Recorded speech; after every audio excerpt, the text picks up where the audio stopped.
تو فرشتے کہیں گے دیکھو اس سے اللہ تعالیٰ نے آپ کو محروم کر دیا.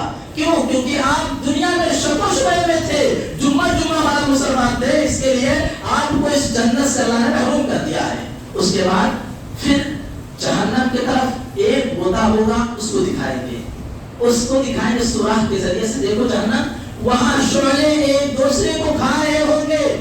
تو فرشتے کہیں گے یہی آپ کا ٹھکانہ ہے, یہی جہنم آپ کا ٹھکانہ ہے. تو میرے پیارے بھائیوں, اس حدیث سے یہی واضح ہوا کہ انسان اگر نیک ہے تو قبر میں اس کے ساتھ آسانی ہوگی, اور اگر انسان اگر بدکار ہے, برا ہے, نیک اور صالح نہیں ہے, تو قبر میں اسے دبوچا بھی جائے گا اور اس کے ساتھ آسانی نہیں کی جائے گی, اسے خوف دی جائے گی. وہ خوف کے ساتھ جواب دے گا تو اس کا جواب نہیں دے سکے گا, اس سوال کا اس کوشچن کا آنسر نہیں دے سکے گا.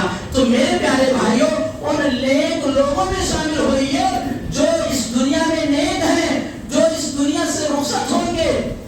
کیا علماء کرام نے بہترین مثال بیان کی ہے. آپ کلیلہ دنہ پڑھیے اور دیگر کتابوں کا مطالعہ کیجیے تو آپ کو ایک چیز واضح ہوگی کہ جب انسان نیک ہوتا ہے وہ مر جاتا ہے, مرنے کے بعد آخرت میں بھی اسے ثواب ملتی ہے, مرنے کے بعد بھی ثواب. اور ایک انسان جو زمین پر ہوتا ہے, باحیات ہوتا ہے, زندہ ہوتا ہے, اللہ کے نبی فرماتے ہیں کہ وہ اس مردے سے بھی بدتر زندہ ہے.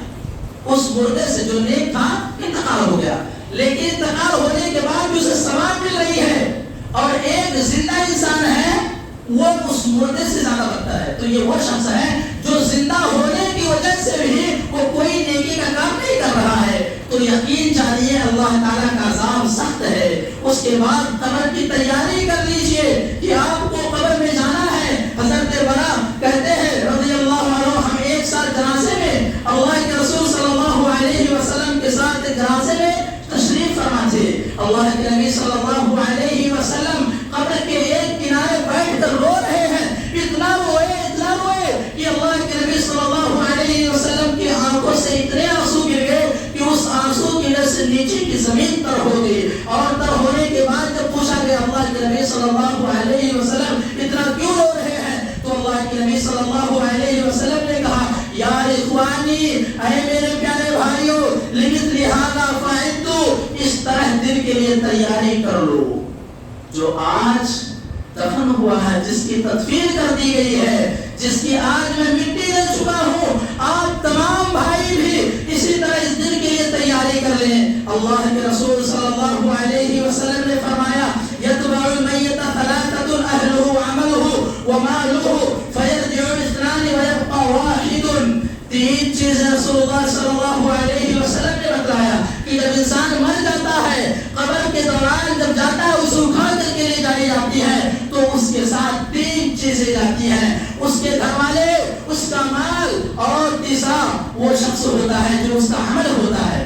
گھر والے, مال اور عمل, تین چیزیں اس کے ساتھ جاتی ہیں. لیکن جیسے اسے دفن کیا جاتا ہے فیرجع اثنان ویبقى واحد, دو چیزیں واپس آ جاتی ہیں, ایک چیز اس کے ساتھ رہ جاتی ہے. اللہ کے نبی صلی اللہ علیہ وسلم بتاتے ہیں کہ وہ دو چیزیں جو واپس آتی ہیں, پہلی چیز ہوتی ہے اس کے گھر والے, دوسری وہ چیز ہوتی ہے اس کا مال. گھر والے واپس آ جاتے ہیں, اس کا عمل اس کے ساتھ باقی رہ جاتا ہے. تو میرے پیارے بھائیوں, عرض کرنے کا مطلب یہ ہے کہ اس دنیا میں نیک عمل کر لیجئے, اس سے آپ کی قبر روشن ہوگی, منور ہوگی, آپ قبر کے عذاب سے بچ سکیں گے. ورنہ آپ کے گھر والے آپ کے کام نہ آئیں گے, آپ کا مال آپ کے کام نہ آئے گا. آپ کے کام اگر کوئی آئے گا تو وہ ہوگا آپ کا عمل. سورہ ملک پڑھیے, لیبلوکم ایکم احسن عملا. آج ہم تمام دنیا میں رہتے ہیں, کمائی کے پیچھے سبقت لے جاتے ہیں. ایک اتنا کما رہا ہے, 1 لاکھ روپے مہینہ, ہم اس سے 1.5 لاکھ کمائیں گے. کوئی گاڑی خریدے, اس کی گاڑی کو توڑ دیتے ہیں, ہم اس سے اچھی گاڑی لائیں گے. اس چیز میں ہم سبقت لے جاتے ہیں. لیکن اللہ نے واضح کیا کہ تم کو میں کھانے پینے کے لیے پیدا نہیں کیا. ایکم احسن عملا, تم کو اس لیے پیدا کیا کہ تم میں سے سب سے بہتر عمل, سب سے اچھا عمل کون کرتا ہے, اس لیے پیدا کیا. میرے پیارے بھائیوں, یہ ذہن میں بات رکھ لیجئے, آپ کے مرنے کے بعد آپ کا عمل آپ کا ساتھی ہوگا, اور اس کے ساتھ کوئی چیز نہ جائے گا. آپ کے 2000 کے نوٹ 500 کے نوٹ آپ کے ساتھ نہیں جائیں گے.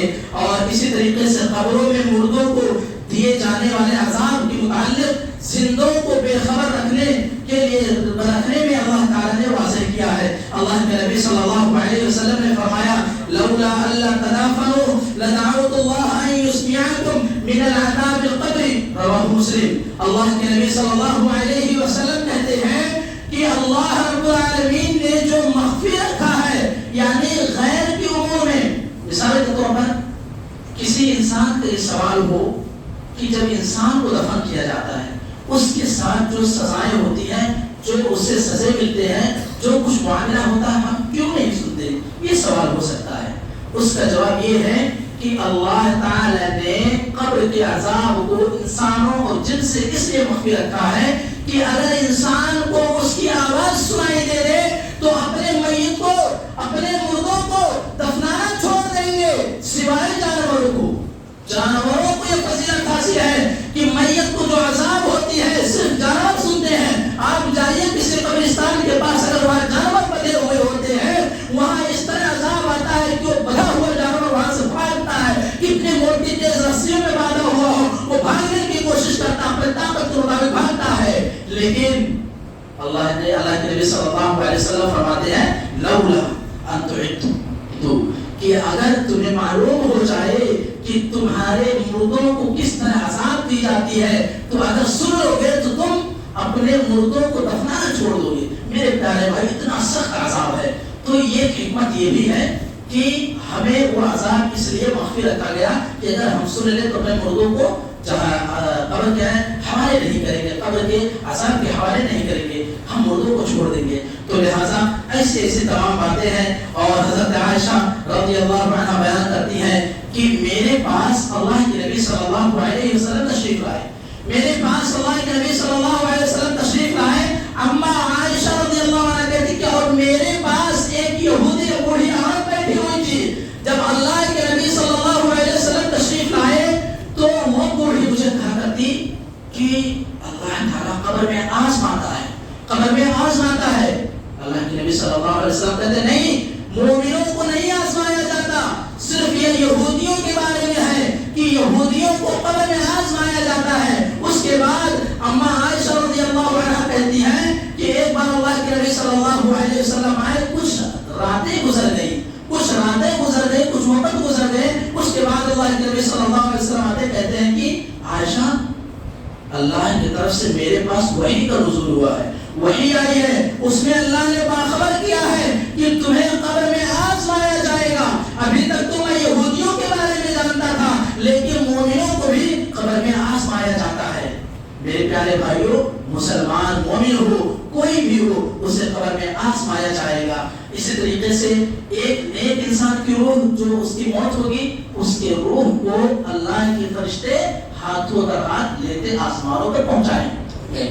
اور جو بدکار انسان ہوگا، مشرک ہوگا، کافر ہوگا، اس کے بعد میں اس کے روح کو جب قبض کر لی جائے گی تو اس کے روح کو آسمان کے اوپر سے نیچے پھینک دیا جائے گا. اور جب یہ پھینک دیا جائے گا اس کے بعد اللہ کے نبی صلی اللہ علیہ وسلم نے یہ جملہ قرآن کی آیت وَمَن يُشْرِكْ بِاللَّهِ فَكَأَنَّمَا خَرَّ مِنَ السَّمَاءِ، یہ آیت اللہ کے نبی صلی اللہ علیہ وسلم نے تلاوت کی. میرے پیارے بھائیوں کہ روحوں کو آسمان سے پھینک دیا جائے گا. کیوں؟ ہمارے عمل ایسے ہیں کہ ہمارے بدعمل ہونے کی وجہ سے، بدکاریوں کی وجہ سے اللہ ہمارے روحوں کو زمین کے اوپر پھینک دے گا، آسمانوں سے پھینک دے گا. اب فیصلہ آپ تمام کے ہاتھوں میں ہے کہ آپ اپنے روحوں کو فرشتوں کے حوالے ہاتھوں در ہاتھ کرنا چاہتے ہیں، یعنی محفوظ رکھنا چاہتے ہیں تو آپ دنیا میں نیک عمل کریں. اگر چاہتے ہیں کہ آپ کے روح کو آسمان سے دنیا کی طرف پھینک دیا جائے تو آپ بدکار لوگوں میں شامل ہو جائیے. لہذا خلاصہ یہی ہے کہ آپ تمام مجھے اور تمام کو ضرورت اس بات کی ہے کہ ہم نیک کاروں میں شامل ہوں. اللہ سے دعا کریں اللہم ادخلنا الجنۃ واجرنا من النار. اور ایک جملہ میں آپ کو بتا دوں، اللہم اجرنی من النار. یہ کلمات جو 7 مرتبہ پڑھے گا صبح و شام، اللہ تعالیٰ کے عذاب سے، یعنی جہنم کے عذاب سے وہ بچے گا، آگ سے بچ جائے گا. لہذا اور عذاب قبر کی مختلف شکلیں میں بتا دوں آپ کو. تفسیر کروں گا تو 2-3 جمعہ بھی لگ جائے گا. میں تفسیر سے پوائنٹ جو لکھ کر کے آیا ہوں بتا دیتا ہوں کہ عذاب قبر میں جو مختلف شکلیں کی کیسے کیسے انسانوں کو عذاب دی جائے گی، تو پہلے یہ کہ لوہے کے ہتھوڑے سے ماریں گے اور فرشتے ماریں گے. آپ کے عمل کی وجہ سے آپ کا جیسا عمل ہوگا ویسا ہتھوڑا چلے گا. گھر چلاتے ہیں نا بلڈنگ کے دکانوں میں، ایسے ہتھوڑے مارے جائیں گے آپ کے اوپر، آپ کو زندہ کیا جائے گا. اور دوسرا پوائنٹ یہ ہے کہ جہنم کی آگ کا بستر ہوگا، جہنم کا لباس ہوگا. کوئی مومن یہ پسند کرے گا، کوئی انسان یہ پسند کرے گا کہ مجھے جہنم کا آگ دیا جائے یا اس دنیا میں آگ کا لباس دیا جائے، آگ کا بستر دیا جائے؟ کوئی نہیں پسند کرتا. ہر کوئی چاہتا ہے مجھے بہترین بستر نوازا جائے، بہترین لباس دیا جائے. ہر کوئی چاہتا ہے. میرے پیارے بھائیوں، بہترین لباس جیسے دنیا میں چاہتے ہیں آخرت میں بھی چاہتے ہیں. تو ایکم احسن عملا کیجئے، اس پر عمل کیجئے. اگر آپ چاہتے ہیں کہ بستر بھی ہمارا دنیا سے زیادہ عمدہ ہو تو آپ ایکم احسن عملا پر عمل کریں. اور اسی طریقے سے جہنم کی طرف دروازے کا کھولا جانا، آپ کے عمل کی وجہ سے جہنم کے دروازے کھول دیے جائیں گے. آپ اگر سعد بن معاذ کی طرح بننا چاہتے ہیں تو آپ نیک کام کیجئے کہ آسمان کے دروازے آپ کے لیے کھلے جائیں. اور اگر آپ نیک عمل نہیں کریں گے تو جہنم کے دروازے آپ کے لیے کھولا جائے گا. اور اسی طریقے سے قبر کو تنگ کیا جائے گا. جو انسان برا ہوگا اس کے قبر کو بھی تنگ کر دیا جاتا ہے. اور اس کے بعد لوہے کی سیخ سے مارا جاتا ہے. اور میت کو آخرت کے شدید عذاب کی دھمکی بھی دی جاتی ہے، دھمکی بھی دی جاتی ہے. وہاں فرشتے برے لوگوں کو ایسے ڈانٹ کر بیٹھائیں گے، وہ ایسے ڈر جائے گا. وہ چیختے پھاڑتے ہوئے آئیں گے، وہ ایسے ڈر جائے گا.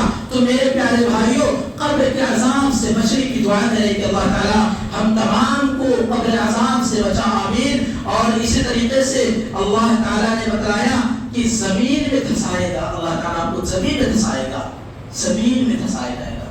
آپ 3 سورتیں پڑھیں، اس میں انشاءاللہ آپ کو زیادہ فائدہ ہوگا. جو میں نے اپنی پہلے واضح کیا، اذا السماء انفطرت، اذا الشمس كورت، اذا السماء انشقت، تینوں صورتیں اما پارے کی صورتیں ہیں، تیسرے پارے کی صورتیں ہیں. اس کو پڑھیں گے تو آپ کو اللہ تعالیٰ قیامت کے دن وہ چیز دے گا، وہ فضیلت دے گا کہ آپ اس کے عذاب کو دیکھ سکیں گے. میرے پیارے بھائیوں، اس طرح اللہ سے ہم دعا کریں کہ اللہ تعالیٰ ہم تمام بھائیوں کو قبر کے عذاب سے بچا. آمین. اللہ تعالیٰ ہم تمام کے مرحومین جو اس دنیا سے وفات پا چکے ہیں، کوشش کر رہے ہیں، اللہ رب العالمین ہم دعا کرتے ہیں کہ تو مرحومین کو قبر کے عذاب سے بچا لے. آمین. اللہ تعالیٰ ہمارے جو بھی بھائی باپ، ماں باپ، دادا ابا جو کچھ لگتے ہیں اس امت مسلمہ کے، جو کوئی کسی بھی وجہ سے انتقال کر رہے ہوں، اللہ رب العالمین تو ہے قبر میں ان کے عذاب کو بچا لے، ان کے عذاب سے محفوظ ہے. آمین. اللہ تعالیٰ قبر کے عذاب سے تمام مسلمان بھائیوں بہنوں کی حفاظت فرما. آمین. اللہ رب العالمین ہم تمام مسلمان بھائیوں اور بہنوں کو نیک عمل اور اچھا عمل کرنے کی توفیق عطا فرما. آمین. اللہ رب العالمین ہم تمام مسلمان بھائیوں اور بہنوں کو جو آج مقروض ہیں، قرض دار ہیں، اللہ ہم تمام کو قرض کی ادائیگی کی توفیق عطا فرما. آمین. اللہ رب العالمین ہم اتنے گنہگار ہیں، ہم اتنے گنہگار ہیں کہ اس دنیا میں ہم تمام مسلمانوں سے زیادہ گنہگار کوئی نہیں پیدا ہوا ہے. اللہ ہم اس گنہگار بندوں کی آواز کو سن لے. اللہ تعالیٰ ہم سر سے لے کر پاؤں تک گناہوں میں ڈوبے ہوئے ہیں. اللہ ہمارے گناہوں کو معاف فرما.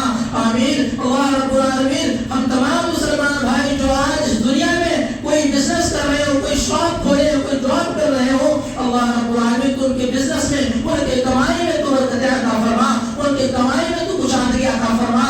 اللہم آمین. اللہ رب العالمین جو مسلمان بھائی اور بہنیں آج تنگی کی حالت سے گزر رہے ہیں، اللہ رب العالمین تو ان کے لیے آسانیاں پیدا فرما.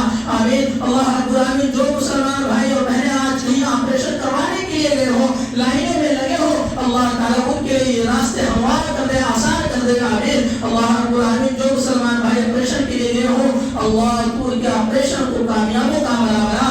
اللہ تو ان کے آپریشن کو سکسیسفل کر دے. آمین. اللہ رب العالمین ہم تمام مومن بھائیوں کو اس امت مسلمہ میں سے جو آج خطبہ جمعہ میں حاضر ہیں اور جو غائب ہیں، اللہ تعالیٰ ہم تمام کو تو ہدایت عطا فرما. اللہ تعالیٰ ہم تمام کو ہدایت دے کہ آج سے لے کر کے انشاءاللہ قیامت کی صبح تک، قیامت کی شام تک ہم کبھی نماز ترک نہیں کریں گے، ہم کبھی برے کام نہیں کریں گے، ہم کبھی برے اعمال نہیں کریں گے. اللہ تعالیٰ ہمارے توبے کو تو قبول فرما لے. آمین. اللہ رب العالمین ہم تمام مسلمان بھائیوں کی تو اصلاح فرما. آمین. اللہ رب العالمین تو یتیموں کا، بیواؤں کا سہارا بن جا. آمین.